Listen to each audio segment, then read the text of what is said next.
Hola, hola, mis queridos amigos, hermanos. Qué alegría nuevamente poder estar en este canal para compartir la palabra de Dios. Estamos en el estudio de la lección de la escuela sabática que lleva por título el libro de Salmos. Y en esta semana la lección es Lecciones del pasado. Así que sin duda será un motivo para poder conocer más acerca de las maravillas de nuestro Dios, de la revelación de su palabra y sobre todo de llevar a nuestra vida preciosas lecciones que puedan acercarnos más al Señor Jesucristo. Vamos entonces, mis hermanos, a empezar, pero antes queremos compartir, como siempre, las preguntas claves de la lección de la escuela sabática. 5 preguntas claves para consolidar el aprendizaje y también para poder compartir. Allí en la descripción del video usted puede encontrar las preguntas claves en versión de PDF, en versión de PowerPoint, para que pueda usarlo en la pantalla de su iglesia, y también en Kahoot. 5 preguntas ahí importantes para poder consolidar el aprendizaje y estudiar con provecho cada vez más la lección de escuela sabática. Así que animamos para que maestros de escuela sabática, ancianos, pastores, si es que lo desean, por supuesto, claro, ¿no? Puedan usar este material para poder enriquecer el conocimiento en la iglesia. Lecciones del pasado, mis hermanos, es el título de la lección de escuela sabática. Entonces, vamos directamente a la lección de escuela sabática. Empezamos con la parte del motiva. La parte del motiva, siendo que se trata de el título Lecciones del pasado, vamos a hablar acerca del pasado. Y para hablarnos acerca del pasado es necesario ir a la historia. Mm, Veamos una secuencia interesante de eventos en los que algunos grandes líderes del pasado no aprendieron las lecciones de la historia. Más o menos en el siglo XVIII hubo un hombre llamado Carlos XII, Carlos XII de Suecia. Llegó a ser un conquistador famoso. Incluso sus súbditos empezaron a llamarlo como el Alejandro del Norte, porque, bueno, Suecia está precisamente en el norte de Europa, ¿no? Y empezó a tener grandes batallas y victorias militares, y así que se consideraba que era un genio militar, este Carlos II de Suecia. Llegó a llevar al apogeo al imperio sueco, hasta que se le ocurrió la idea de conquistar Rusia. Le parecería a Carlos II que conquistar Rusia sería una empresa sin mucha dificultad para él, que asimismo se veía como un gran estratega militar. ¿Qué fue lo que pasó? Fue a Rusia, pero mientras estaba en Rusia, aparentemente la campaña duró mucho más tiempo de lo que él pensaba, y en cierto momento sus ejércitos tuvieron que enfrentar la nieve y el invierno, y hasta que medio maltrechos, aun cuando ya estaban en verano, pero ese ejército llegó a la batalla de Poltava el 8 de julio de 1709. ¿Qué sucedió allí? Fueron completamente derrotados. Un ejército que en ese momento estaba diezmado, eran unas 25.000 personas, murieron 4.000, 20.000 quedaron heridos y solo unos 1.000 regresaron hasta su patria en Suecia. Una derrota total, sobre todo porque previo a esta batalla habían enfrentado los estragos del invierno en Rusia, que en algunos momentos lleva a menos 20 grados bajo cero. Así, un invierno muy crudo, y era tan letal este invierno que las, las fuerzas de Carlos II quedaron diezmadas y prácticamente perdieron terriblemente esa batalla. Bueno, parece que esa lección de la historia, de no enfrentar las fuerzas de la naturaleza que aparentemente protegían al gran imperio ruso, sin embargo, parece que este hombre no se enteró de lo que había pasado. Napoleón Bonaparte. Napoleón Bonaparte, emperador de los franceses, después de la Revolución Francesa, se erige como una gran figura en la historia y empieza también a tener grandes conquistas. Prácticamente se apodera de toda Europa, y se le ocurre la idea de ir con 600.000 soldados, un ejército que nunca antes se había visto de ese tamaño. Se le ocurre ir también a conquistar Rusia. Y entonces la caminata es bastante larga, habían grandes augurios de victoria.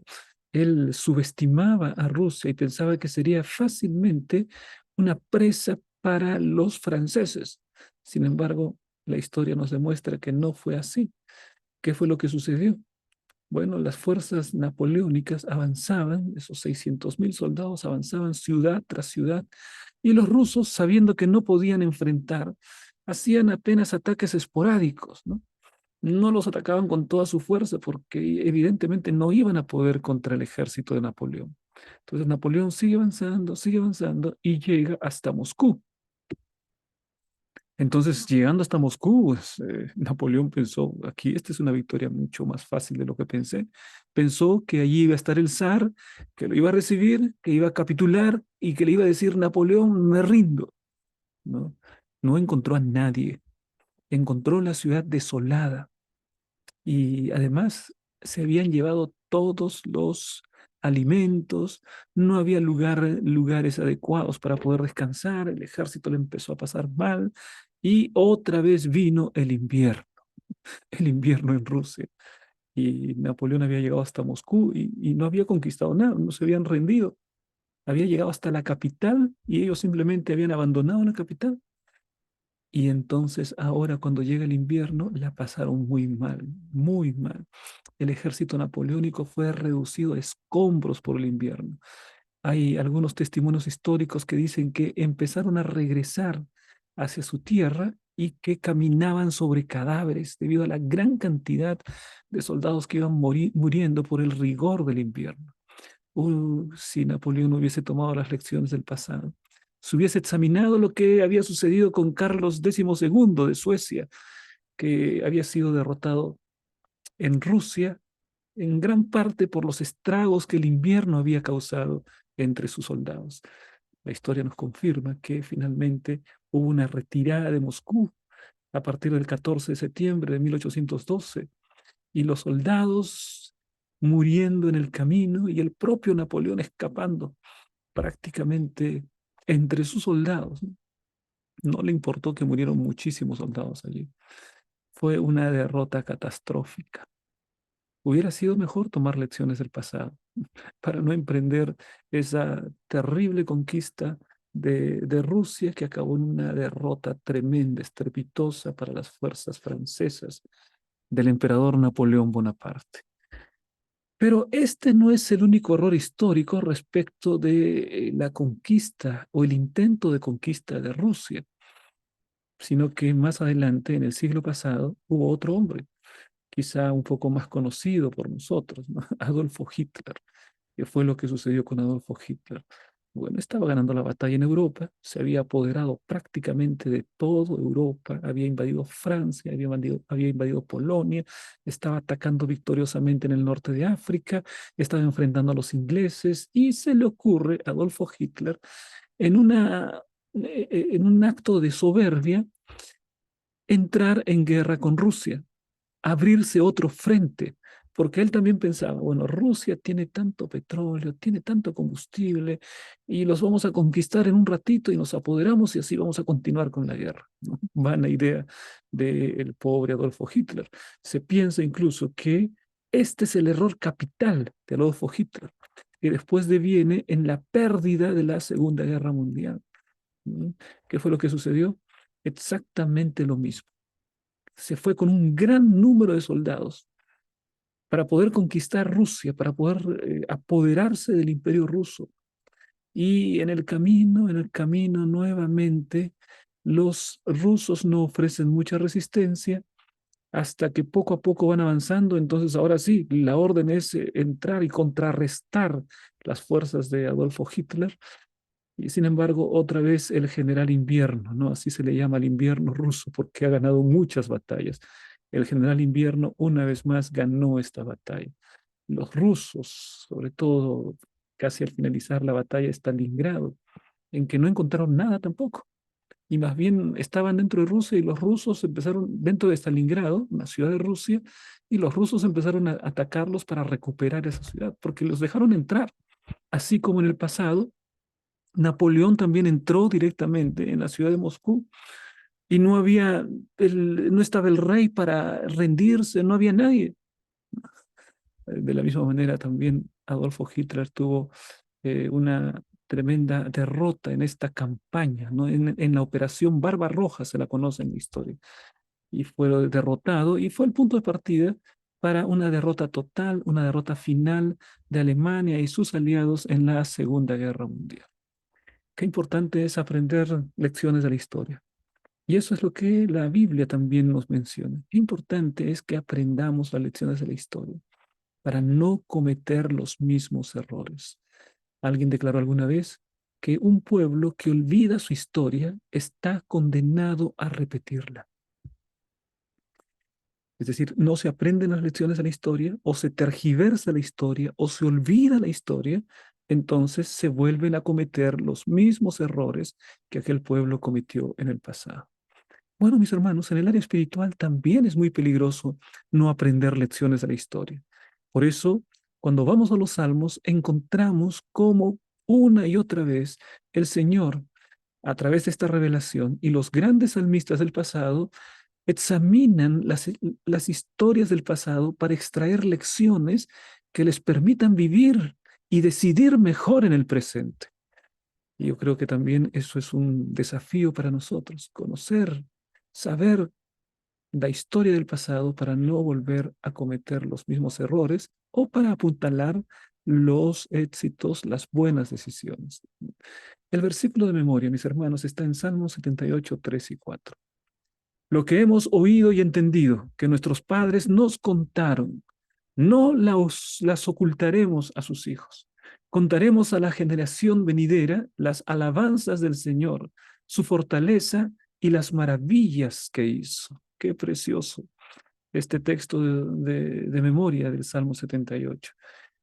Se habla acerca de transmitir a aquel conocimiento, aquellas experiencias, aquel aprendizaje del pasado para volcar ese aprendizaje en las nuevas generaciones.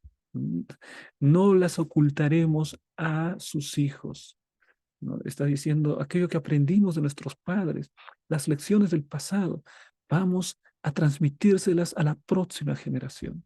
Que la próxima generación no cometa los mismos errores de la generación pasada.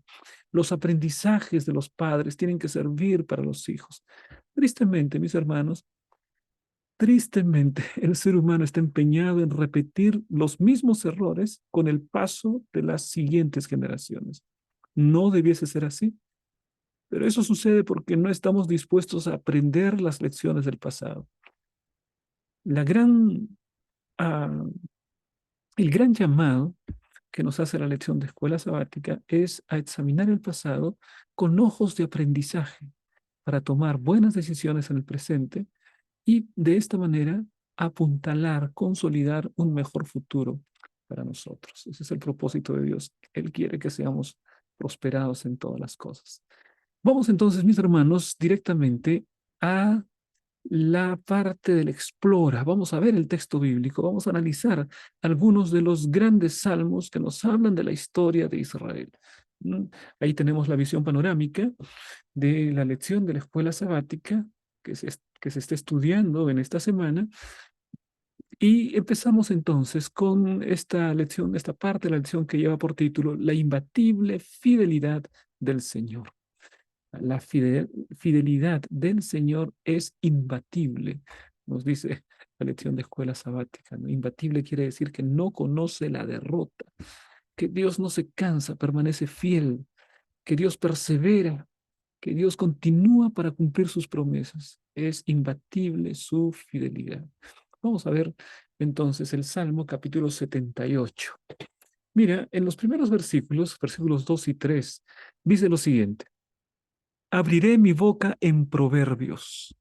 Hablaré cosas escondidas desde tiempos antiguos, las cuales hemos oído y entendido que nuestros padres nos las contaron.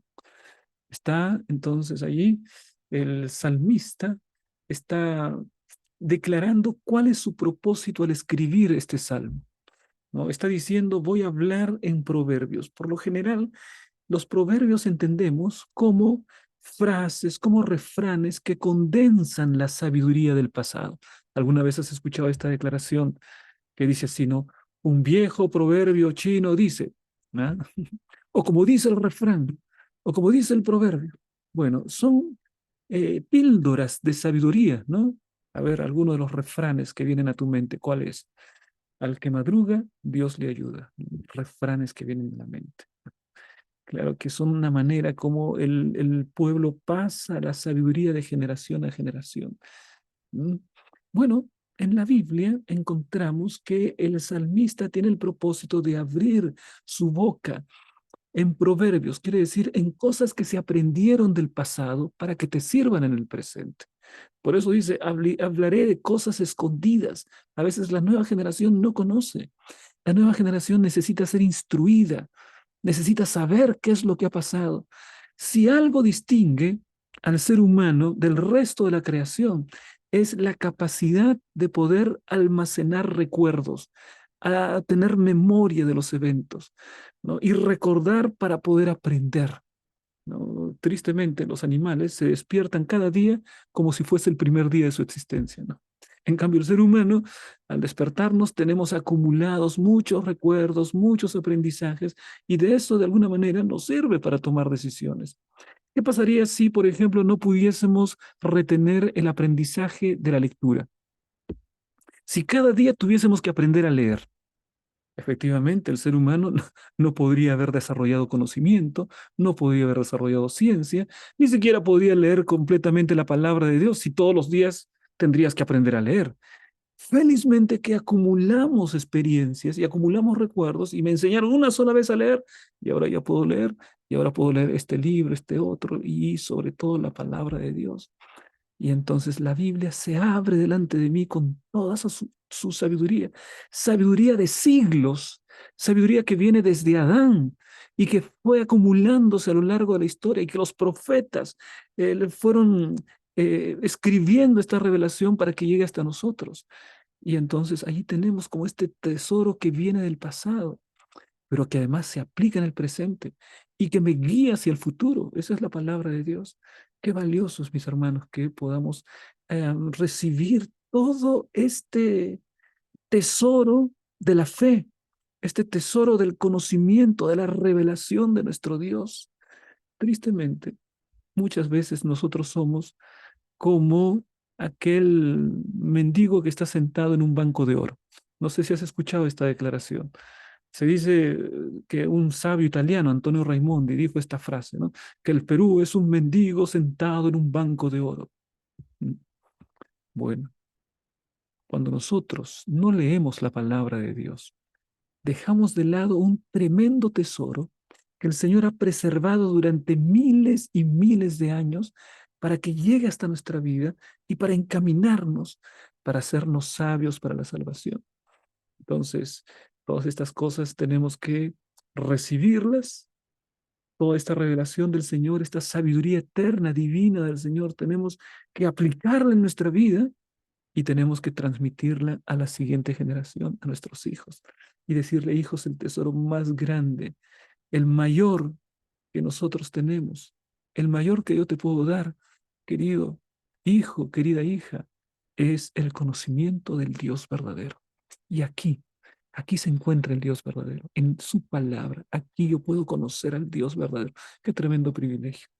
Entonces es necesario que podamos recibir las lecciones del pasado, aprender en el presente y poder forjar un buen futuro con las decisiones que hagamos en nuestro presente.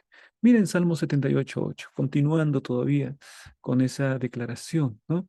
Y no sean como sus padres, generación contumaz y rebelde, generación que no dispuso su corazón ni fue fiel para con Dios su espíritu. Mira, ¿cuál es el propósito? Ahí el salmista está manifestando un propósito. Él está diciendo, voy a hablarte de las cosas que sucedieron. Voy a hablarte de la sabiduría que viene de tiempos antiguos, una sabiduría eterna que no pierde su vigencia, que no pierde actualidad. Voy a hablarte acerca de eso. Pero ¿cuál es el propósito? Para que las nuevas generaciones no cometan los mismos errores que las antiguas generaciones. para que puedan decidir mejor, para que puedan ser más felices, para que puedan ser más prósperos. Ahora ya conocen lo que pasó, ya saben cuál es el camino equivocado, ya saben qué es lo que no tienen que hacer. Entonces, con ese conocimiento, ahora podrán hacer mejores decisiones, que no sean como la generación anterior, que era contumaz, quiere decir terca, ¿no? Rebelde, y una generación que no sometió su corazón al dictado del Espíritu Santo. Que no suceda esto con esta nueva generación. Ahí está escrito. Pero ¿qué pasa si la nueva generación no lee la Biblia? Si nosotros no leemos la palabra, ¿de dónde va a venir la sabiduría si no lees la palabra?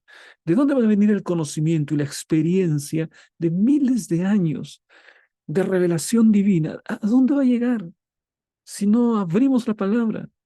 Estamos dejando de lado un tesoro tremendo que nos ayuda en nuestra vida. Salmo 78, 55. Echó las naciones de delante de ellos, lo que hizo Dios, las grandes maravillas. Con cuerdas repartió sus tierras en heredad e hizo habitar en sus moradas a las tribus de Israel. En todo el salmo es bastante grande, tiene como 70 versículos, 73 versículos me parece. Salmo 78 es un salmo bastante grande. Ahí habla acerca de la liberación del pueblo de Dios en Egipto, habla acerca de la peregrinación en el desierto, de la conquista de Canaán, habla acerca del reinado de David, el cuidado de Dios manifestándose a lo largo de toda la historia.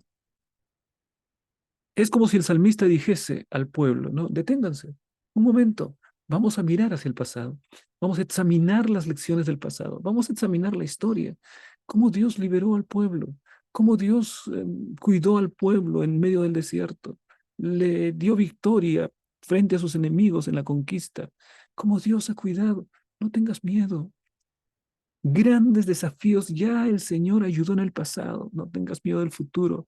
El mismo Dios que te dio la victoria en el pasado es el mismo que te dará la victoria ahora, porque sus misericordias son nuevas cada mañana. Y luego habla acerca del reinado de David. Miren lo que dice acerca de David. Eligió a David su siervo y lo tomó de las majadas de las ovejas. Detrás de las paridas lo trajo para que apacentase a Jacob su pueblo y a Israel su heredad. ¿Cómo es Dios de extraordinario?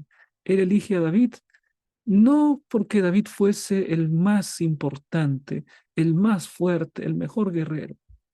No, simplemente porque era un hombre según el corazón de él. No importa cuánto talento tengas, no importa cuánta riqueza tengas, cuánto conocimiento tengas. Lo que importa es que seas un hombre y una mujer según el corazón de Dios. Eso es lo que hizo la diferencia en la vida de David. Entonces aquí encontramos, mis hermanos, cómo el Señor los saca de detrás de las ovejas. Un oficio aparentemente insignificante, un joven aparentemente insignificante, porque era el hijo número 8 de Isaí, sus hermanos mayores. Ahí estaba el primogénito, ahí estaban hombres más fuertes, hombres que ya tenían mayores conocimientos, pero el Señor busca a David, el hijo número 8, y lo coloca para apacentar al pueblo de Israel. Querido hermano, qué preciosa la historia de David, ¿no? Colócate en las manos de Dios. No necesitas, no necesitas grandezas, necesitas colocarte en la mano del Señor. Y el Señor te abrirá paso. Y el Señor te hará victorioso en la vida personal, en la vida familiar, en la vida laboral. Colócate en la mano de Dios y Él te llevará como llevó a su siervo David. Ese es el propósito que Dios tiene para tu vida. Entonces, tenemos que aprender esas lecciones, ¿no? Aprender las lecciones que encontramos en la palabra. Vean ustedes esta declaración. Allí dice lo siguiente: la historia de Israel relata muchas formas de deslealtad del pueblo de Dios, del pueblo hacia Dios, especialmente su idolatría. La Biblia no me habla únicamente de victoria, la Biblia me habla de derrota, de fracaso. No me habla solo de los éxitos de David, sus grandes estrategias militares, sus grandes conquistas. También me habla del fracaso, del hundimiento moral de David. Es decir, la Biblia me presenta un cuadro equilibrado, tal como es la naturaleza humana. No es la historia de hazañas, no es un panegírico para exaltar a una determinada figura histórica, no. La Biblia es un cuadro realista de la naturaleza humana, para que tú y yo podamos identificarnos, porque si ellos, con todas sus pasiones y con todas sus debilidades, fueron triunfantes, entonces tú también puedes ser victorioso, mi querido hermano. Y yo también, esa es la promesa que encontramos en la historia bíblica. Vamos a la siguiente parte. Recordar la historia y alabar a Dios. Uno de los grandes propósitos de mirar hacia el pasado, de ver lo que sucedió en la historia, es llevarnos a alabar el nombre del Señor. Mira lo que dice el libro de Salmos, capítulo 105, versículos 1 y 2. Alabad a Jehová, invocad su nombre, dad a conocer sus obras en los pueblos, cantadle salmos, hablad de todas sus maravillas. Qué manera preciosa de empezar el salmo, ¿no? Qué manera preciosa. Ahí el salmista está invitando para que todo aquel que lea este salmo o todo aquel que cante este salmo, porque muchos de esos salmos eran música, eran canción, no solo poesía, es para que puedan alabar el nombre de Jehová, para que puedan invocar su nombre, para dar a conocer sus maravillas. ¿Mm? Lo que pasa es que para dar a conocer las maravillas del Señor, tenemos que recordar las maravillas del Señor. A veces nos olvidamos. ¿Sabes? La tendencia del ser humano es fácilmente a olvidar las cosas. Nosotros nos olvidamos de lo mucho que le debemos a Dios en nuestra vida. Si respiramos es porque hay un Dios que permite que respiras. Si tienes una familia es porque hay un Dios que te dio esa familia. Si tienes vida en este momento es porque hay un Dios que te ha provisto de la vida. Así, mi querido hermano, puede ser que aparentemente hayas perdido alguna cosa. De repente, ahora mismo hay alguna persona que dice, pastor, perdí trabajo. ¿Dónde está Dios? Pastor, perdí un ser querido. ¿Dónde está Dios?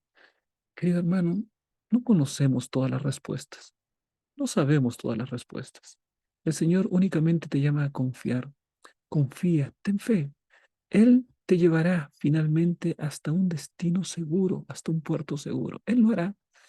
A pesar que en este mundo de dolor enfrentamos muchas veces desafíos así, nunca te olvides de las maravillas que Dios hizo en tu vida. Ese era el propósito del salmista. Mira el Salmo 105, versículos 7 y 8. Él es Jehová, nuestro Dios. En toda la tierra están sus juicios. Se acordó para siempre de su pacto, de la palabra que mandó para 1000 generaciones. Dios no se olvida. ¿Qué es lo que la palabra nos está diciendo? Bueno, lo que nos está diciendo es que frecuentemente el Señor veía que su pueblo era desobediente y era rebelde, pero Él permanecía fiel a su promesa. ¿Mm? Él estaba siempre eh, guardando su promesa y su palabra. ¿Mm? El Señor está dirigiendo el barco de la historia y la humanidad. Él está al frente, conduciendo. Qué noticia tremenda, maravillosa. No es el ser humano, mi hermano, el que dirige la historia humana. Dios nos va conduciendo, así como a Israel condujo en el pasado. Puedes seguramente tener algún testimonio personal de cómo el gran Dios del cielo ha estado conduciendo tu vida desde el momento en que naciste, desde el momento en que tuviste a tu familia y desde el momento en que conociste a Jesús. Cada cosa, todo eso es una urdimbre de acontecimientos que solamente se deben a la gracia de Dios. Salmos capítulo 105, versículos 41 y 43. Abrió la peña y fluyeron aguas. Corrieron por los sequedales como un río, porque se acordó de su santa palabra dada a Abraham su siervo. Sacó a su pueblo con gozo, con júbilo a sus escogidos. El cuidado de Dios permanente. No había agua en medio del desierto y ese pueblo fue provisto de agua por el gran Dios del cielo. No había alimento, el pueblo fue alimentado. No había sombra, Dios proveyó sombra. No había calor en la noche, Dios proveyó calor en la noche. Dios daba una provisión tremenda. Querido hermano, cuando Israel recordaba el pasado, recordaba cómo fueron liberados de Egipto, fueron cuidados en el desierto, cómo el Señor obtuvo victoria para ellos en la tierra prometida, toda la historia. Entonces, el pueblo de Israel se sentía motivado para adorar, para alabar, ¿no? Y su agradecimiento era grande. Señor, alaben a Jehová, invoquen su nombre, dar a conocer sus obras. Es un Dios tremendo, es un Dios maravilloso. No permitan que nadie hable mal acerca de él. Cántale, cántale con salmos. Esas son las palabras del salmista. Recuerda las grandes maravillas que Dios ha hecho en tu vida y agradece y canta y alaba. Sabes, querido hermano, debemos estar siempre buscando nosotros razones para agradecer a Dios en todo momento, recordando el pasado, viendo nuestro presente, viendo las bendiciones alrededor nuestro y aún con las situaciones difíciles también. Debemos encontrar razones para agradecer a Dios porque siempre, incluso en el peor mal, siempre habrá alguna razón para alabar el nombre del Señor. Sí, sí, sí. Siempre habrá alguna razón.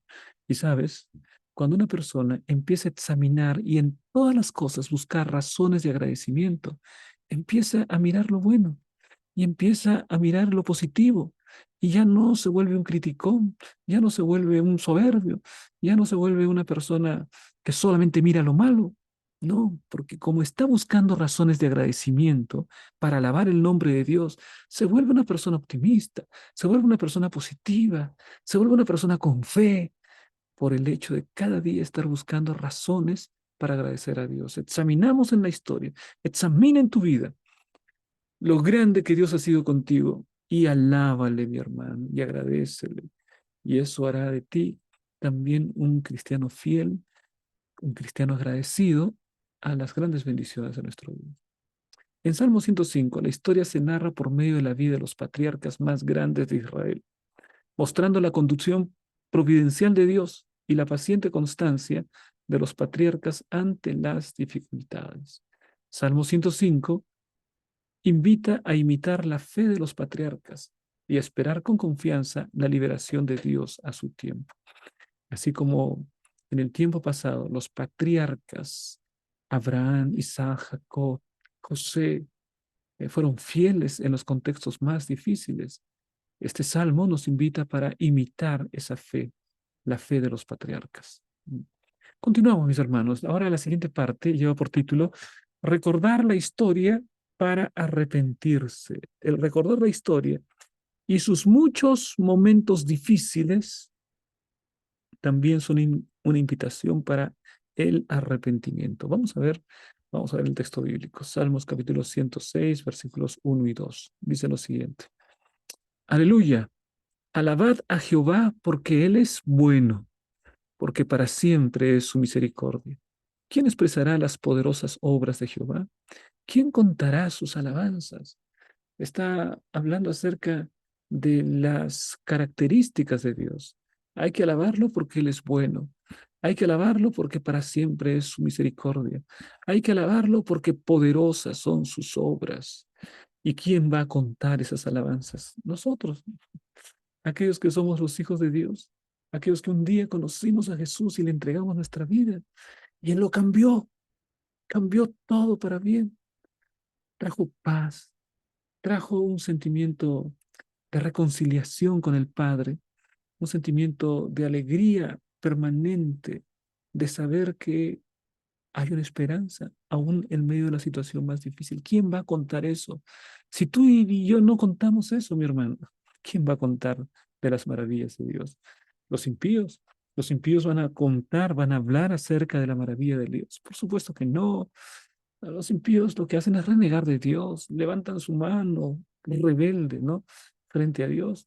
No, no. ¿Quién es el que tiene que contar las grandes maravillas? Cristiano, el cristiano, el que ama a Jesús, el que le entregó la vida a Jesús, tiene que contar de la bendición maravillosa de tener a Cristo en el corazón. Salmo 106, 6 dice lo siguiente. Pecamos nosotros, como nuestros padres, hicimos iniquidad, hicimos impiedad. Recuerda que estos cánticos, los salmos, frecuentemente eran cantados en público.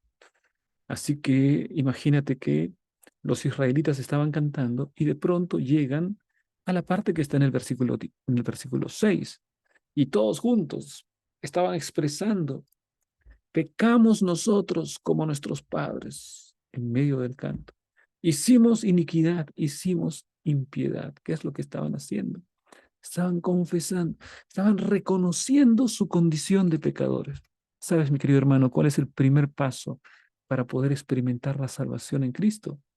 El primer paso es reconocer nuestra condición de pecador. Si no reconoces tu condición de pecador, jamás estarás preparado para experimentar la salvación en Cristo. Ni siquiera te interesará la salvación en Cristo, porque si no tienes el peso del pecado, no reconoces tu condición pecaminosa, te sientes libre, sientes que todo está bien, sientes que hay otros que son más malos que tú, al final de cuentas tú no eres tan malo, ¿no? Te sientes bien en relación con ese tema, entonces, ¿qué es lo que va a suceder? No necesitas un salvador, ¿no? Si no aceptas que eres un pecador, menos vas a aceptar la necesidad de un salvador.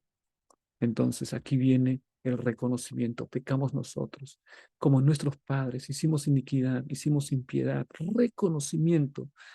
Y el reconocimiento significa arrepentimiento. Y este arrepentimiento nos lleva a la confesión. Y como consecuencia de la confesión viene el perdón de los pecados. ¿Mm? Hay ciertos pasos que nosotros tenemos que dar para recibir el perdón de los pecados. Reconocimiento, arrepentimiento, confesión. Y el Señor está dispuesto a perdonar. El 7 y 8 dice, nuestros padres en Egipto no entendieron tus maravillas. No se acordaron de la muchedumbre de tus misericordias. Eran tantas tus misericordias que parecían una multitud, ¿no? Sino que se rebelaron junto al mar, el mar rojo. Pero Él los salvó por amor de su nombre, para hacer notorio su poder. Nuestros padres, dicen ahí, se rebelaron. Tremendo porque habían sido liberados y apenas pasan el mar rojo, empezaron a murmurar, empezaron a quejarse, se rebelaron. Esa es la condición humana, ¿no? Alguno puede decir, ah, pastor, esos israelitas son duros, ¿no? De cabeza dura, no entienden nada. ¿Cómo es posible que viendo todos los milagros que Dios está realizando, ellos vuelvan rebeldes, desobedezcan? Este pueblo de Israel, ¿no? Son los malos, dice. Son necios, insensatos. ¿Sabes, mi querido hermano? Tú y yo estamos muchas veces en la misma condición de Israel. Ahora, si estamos en la misma condición, es peor. Si estamos en la misma condición de Israel, es peor. ¿Sabes por qué? Porque al menos nosotros tenemos el ejemplo de lo que pasó con Israel. Podemos mirar hacia el pasado y decir, no voy a ser como Israel, y podemos aprender de ellos. Israel no tenía una referencia anterior. Nosotros tenemos. Así que si estamos iguales, estamos peores, porque al menos Israel puede decir, yo no sabía. En cambio, nosotros no podemos decir eso, porque ya las consecuencias las vemos en el pueblo de Dios a lo largo de la historia. Salmo 106:47.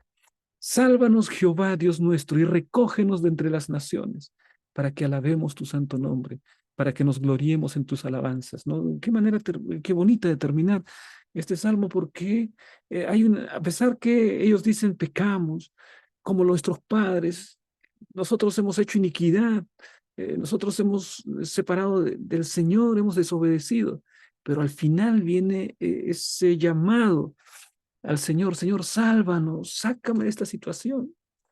Claro, nadie puede decir sálvame si primero no reconoce que está en una condición desesperada. Sácame de allí, sálvame. ¿Por qué está el versículo 47 diciendo sálvanos? Porque está el versículo 6 diciendo hicimos iniquidad, hicimos impiedad. Y es por eso que en el versículo 47 dice, Señor, sálvanos porque hemos hecho iniquidad, porque hemos hecho impiedad. ¿Y sálvanos para qué? Para que alabemos tu santo nombre, es decir, para enmendar nuestro rumbo, para cambiar nuestro comportamiento, nuestra conducta, para dejar de lado el pecado, para que ahora alabemos tu santo nombre, para que nos gloriemos en tus alabanzas. Qué preciosa esta descripción.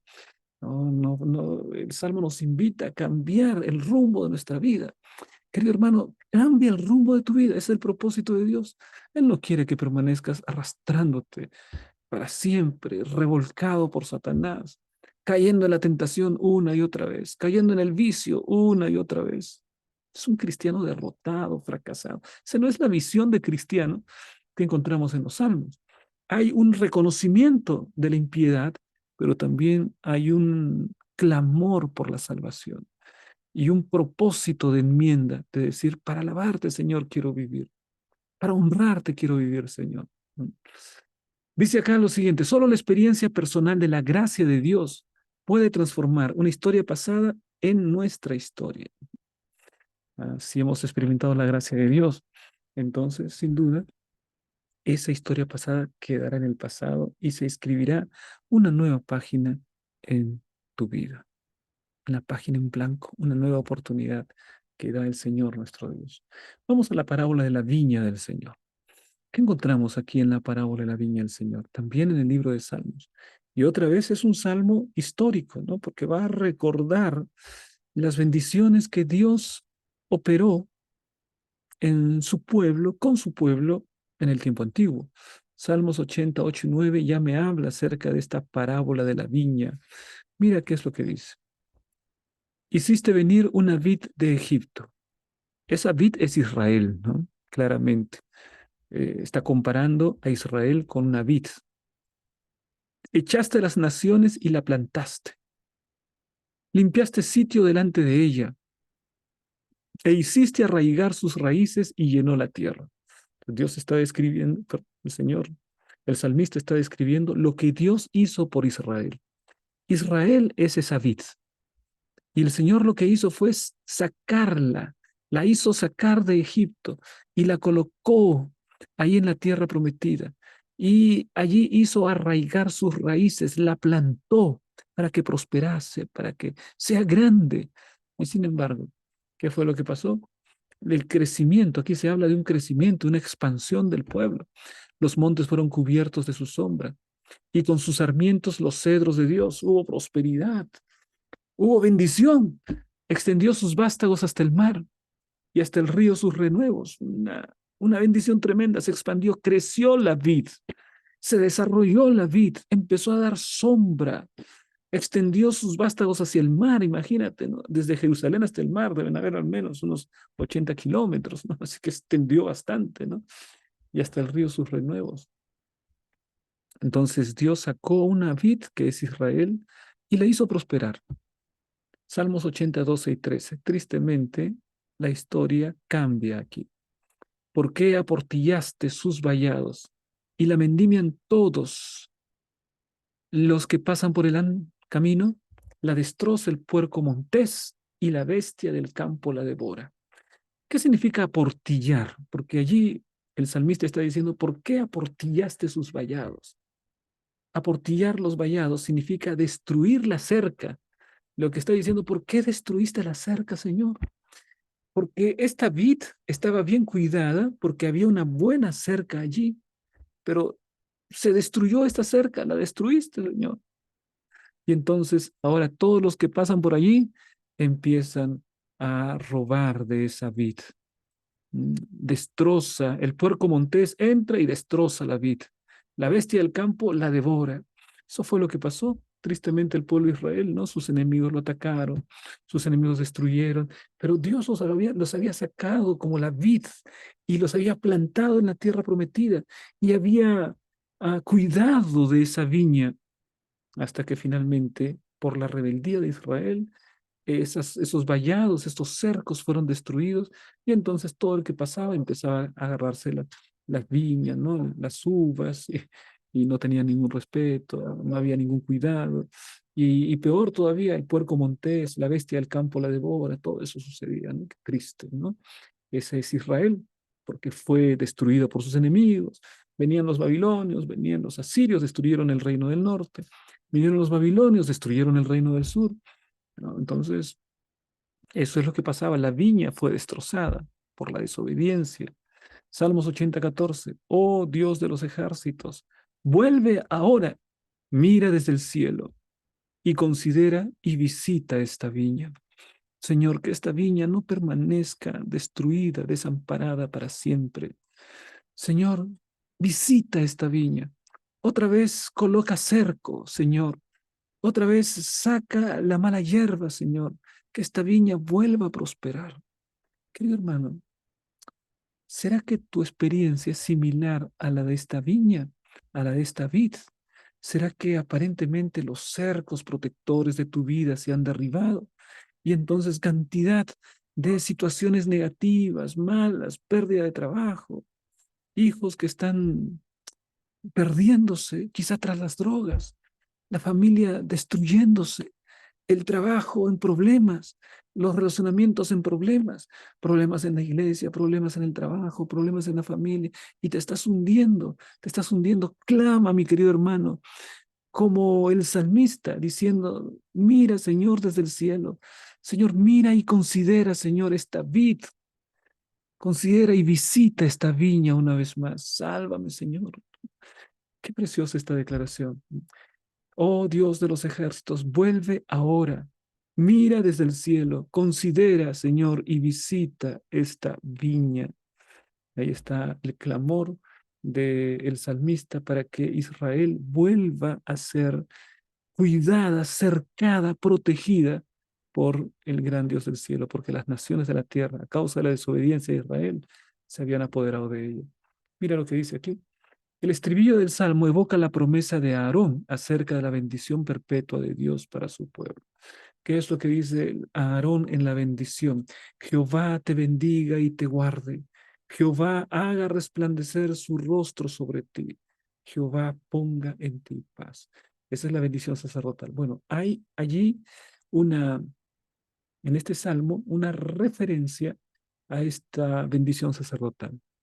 Cuando dice, Dios, restauranos, haz resplandecer tu rostro, ese es de la bendición sacerdotal, ¿no? Y seremos salvos. Haz resplandecer tu rostro. ¿Qué quiere decir esto? Que cuando las personas me vean a mí, no estén mirando mi rostro. Señor, haz que tu transformación sea tan completa en mi vida, que cuando las personas me vean, lo que vean sea tu rostro. Vean a Jesús en mi carácter.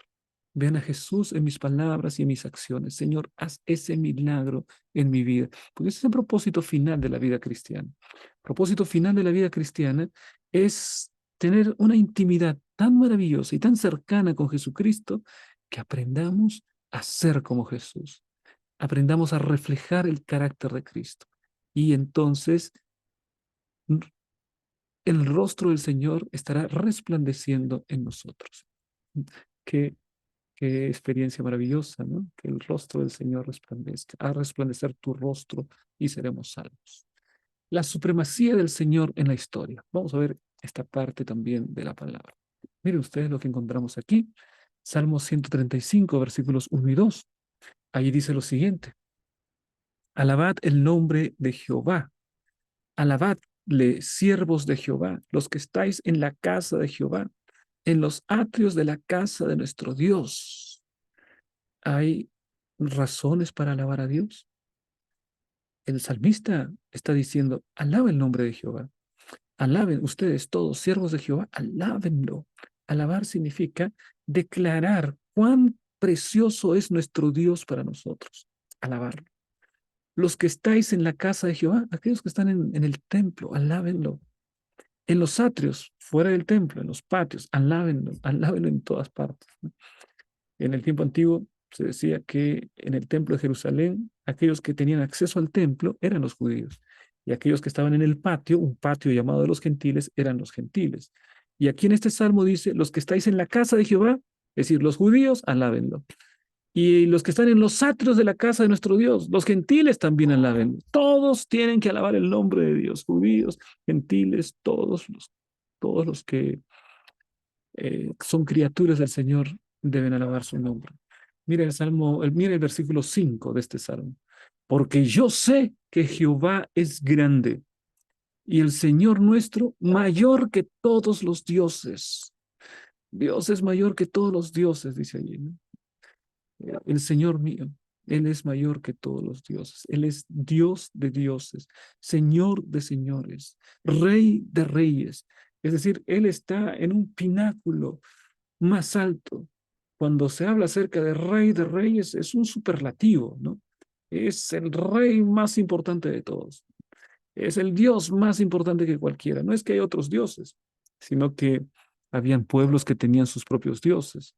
Y entonces este salmo dice, no, esos dioses de plata, esos dioses de oro, esos dioses de madera, esos dioses no se comparan con el Dios de Israel, que es el Dios verdadero. Así que la supremacía de Dios, primero Dios, está por encima de cualquier imagen tallada en escultura. Salmo 135:6, todo lo que Jehová quiere, lo hace, en los cielos y en la tierra, en los mares y en todos los abismos.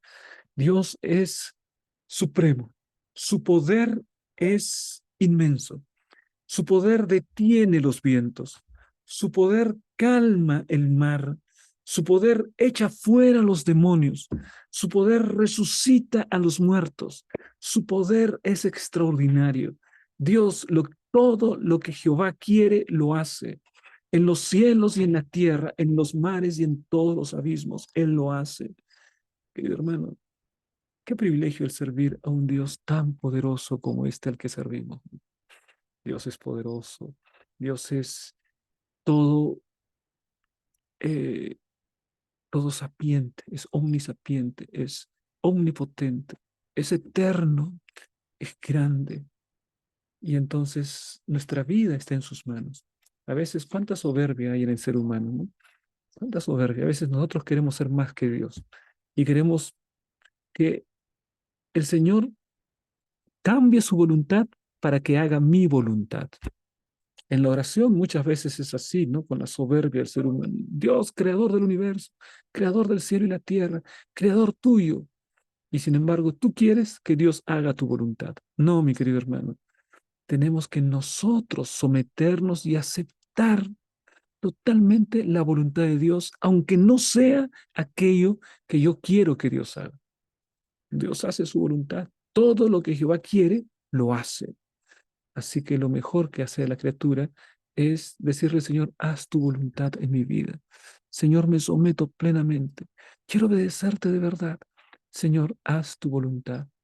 Y entonces la criatura de esa manera entra en sintonía con su creador y ahora siente que su vida está en paz, que su conciencia está en paz con Dios, está en paz consigo mismo, porque aprende a vivir según la voluntad de Dios.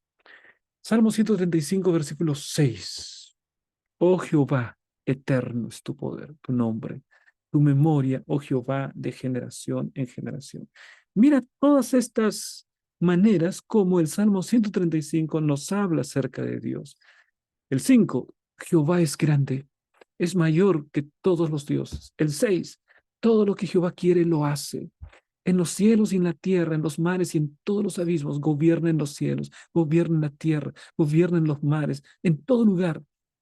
Salmos, el versículo más adelante, oh Jehová eterno es tu nombre, tu memoria, oh Jehová, de generación en generación. Todo este salmo exaltando la supremacía de Dios. Si Dios está por encima de cualquier poder y es soberano del universo y es el Rey eterno, ¿qué es lo que corresponde a nosotros, criaturas?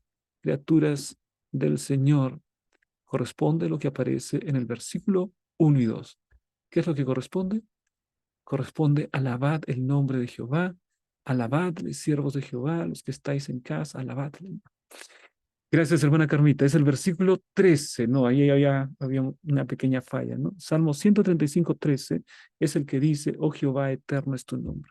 Tu memoria, oh Jehová, de generación en generación. Ese es lo grande que es nuestro Dios. Cuando, cuando uno es un niño y camina, a veces camina con cierto temor, ¿no?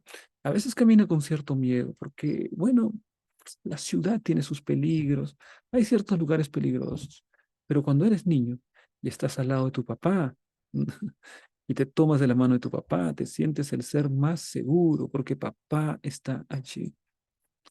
Bueno, tómate de la mano de Dios, mi hermano.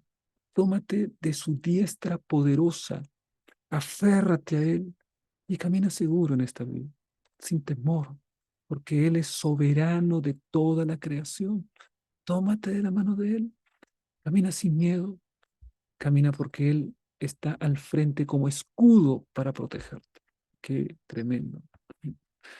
Vamos a ver en esta última parte. Así, Salmo 135 busca inspirar al pueblo de Dios para que confíe en el Señor y permanezca fiel al pacto con Él. El propósito del Señor es que permanezcamos fieles, fieles al pacto. Vamos a ver ahora la parte de aplica. ¿Mm? Esta parte de aplica, mis hermanos, contiene una pregunta. Dice lo siguiente: ¿cómo nos animan los salmos a reconocer el cuidado providencial de Dios en nuestra vida y a ejercitar la paciencia y la confianza en los caminos soberanos de Dios, incluso cuando no es fácil entender por qué las cosas suceden como suceden? ¿Cuántas veces hay cosas que no entendemos en esta vida? Has perdido un ser querido y has perdido a alguien que no hay explicación. ¿Mm? No entiendes por qué, Señor, una persona buena. ¿Por qué, Señor? Perdí a mi papá, a mi mamá. Todavía, Señor, yo quiero mantenerlos siempre a mi lado. Pero ¿por qué pasó esto? ¿Y por qué este sufrimiento? ¿Y por qué este dolor? Preguntas y preguntas, mi hermano. En esta vida no tendremos todas las respuestas. No hay todas las respuestas para el ser humano. Hay respuestas, pero no las conocemos. Las respuestas están en la mente de Dios. Hay ciertas cosas que solo conoceremos en la eternidad.